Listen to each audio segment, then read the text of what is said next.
Okay, let's unpack this. Usually when you think about generative AI, you probably imagine it's just floating in the ether, right? Yeah, like some invisible cloud. Exactly.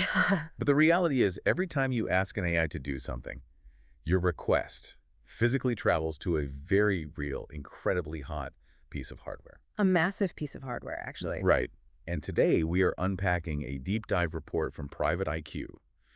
We are looking at Princeton Digital Group, or PDG, and how they're building the physical homes for that hardware across, I think, 7 different Asian countries. Yeah, 7 countries. And it is a critical distinction to make because the internet is heavily grounded in concrete, steel, and, well, a truly unprecedented amount of electricity. And so much electricity. To understand what PDG is building, I mean, think of traditional cloud data centers like standard parking garages, Oh. you know, just storing standard servers. Built purely for volume. Right. But these new AI-ready centers, it's like trying to test fire jet engines indoors, basically. That is a great way to put it. The Private IQ report notes PDG is equipping facilities to handle up to 140 kilowatts of power per rack, which is insane. It is staggering. I mean, a standard data center rack uses, what, maybe 5 to 10 kilowatts? Yeah, right around there. So jumping to 140 is a completely different universe of physics. What's fascinating here is that PDG isn't trying to just retrofit legacy buildings. Yeah, you can't, right? No, you'd melt the building. If you tried to run these workloads with standard air conditioning, it would literally melt. So they are engineering these high-density hubs entirely from the ground up. Using direct-to-chip liquid cooling.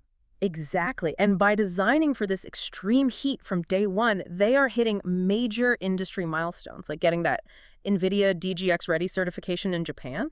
But engineering liquid cooling from scratch and getting DTX ready isn't cheap. It's astronomical. Yeah. How do you finance custom-built jet engine-level facilities in incredibly constrained real estate markets? You lock down heavy-hitting global capital, like serious capital. We're talking billions, right? Oh, yeah.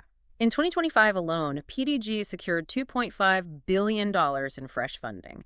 They brought in elite investors like Stonepeak alongside their foundational partners like Warburg Pincus. $2.5 billion in a single year.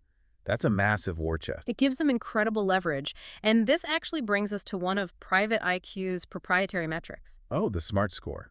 Yes, they gave PDG a SMART score of 4.3 out of 5, and that high score is largely driven by this exact capital-raising prowess. Because in markets like Jakarta or Seoul, you need that cash. Right, having billions in liquid cash is really the only way to secure the land and the power grid access before your competitors do.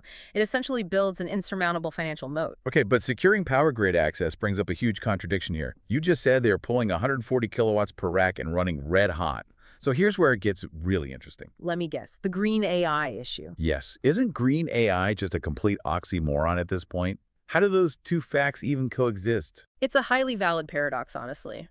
AI has a truly voracious energy appetite. Yet looking at Private IQ's metrics again, they awarded PDG a sustainability score of 4.5 out of 5. Wait, I have to challenge that 4.5. How are they pulling that off without, just greenwashing? Well, it comes down to rigorous engineering efficiency. The report points to their Shanghai facility, which operates at a power usage effectiveness, or PUE, of 1.22. And standard PUE is what, like 1.5 globally? Exactly. The global average is closer to 1.5. So a PUE of 1.22 means for every 1 watt used for actual computing, only 0.22 watts are wasted on overhead. Like cooling and lighting. Right. And beyond just efficiency, in Mumbai, they launched a time-matched 100% carbon-free energy initiative. Okay, explain the time match part for a second, because usually companies just buy carbon offsets in December to make the spreadsheets look green. Precisely. And that is the key difference here. Time matching means they aren't just buying a credit later on. They have to match it live. Yes, they are legally bound to source renewable power, like solar or wind, at the exact second their servers are running.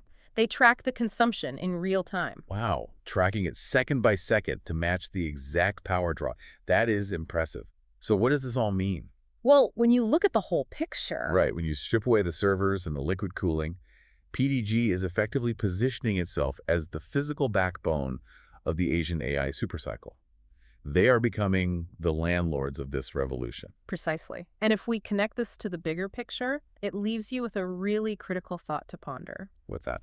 Well, as these high-density AI data centers evolve into the most crucial infrastructure of the 21st century, What happens when they effectively become indispensable national assets, especially when they are scattered across competing sovereign jurisdictions? Oh, wow. Yeah, the future of global tech might just be decided by who controls the concrete and the cooling.